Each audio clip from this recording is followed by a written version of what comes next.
Une page politique, les habitants de Sannois retournent aux urnes dimanche. Au premier tour, le candidat UMP partait favori. Finalement, l'élection s'annonce plus serrée que prévu. Un deuxième tour à enjeu donc, car si le PS l'emporte dimanche, les socialistes se rapprocheraient un peu plus de la présidence du Conseil général.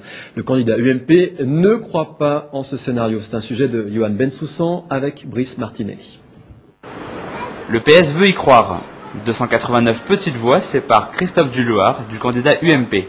Après le scrutin serré de dimanche dernier, le socialiste peut se réjouir du ralliement des Verts et des communistes.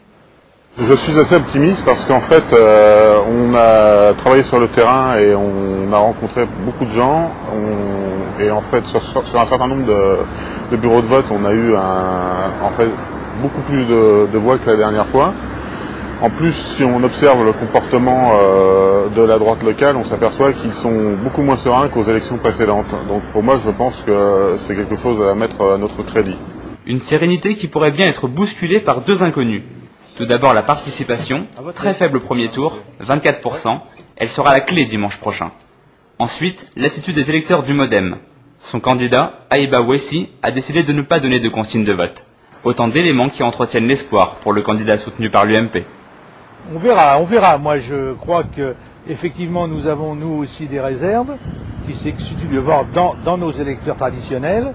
Et puis, on verra ce que fera effectivement le MoDem, qui n'a pas donné de consigne de vote pour l'instant. J'ai l'appui complet de la majorité municipale. Et dans cette majorité municipale, nous avons 2 adjoints MoDem qui appellent à voter pour moi. Donc, je pense que ça aussi, ce sera un atout supplémentaire. D'ici à dimanche, les deux candidats vont continuer d'arpenter rues et marchés à la rencontre des Sannoisiens. Une élection partielle qui a valeur de test pour PS et UMP à 6 mois des cantonales.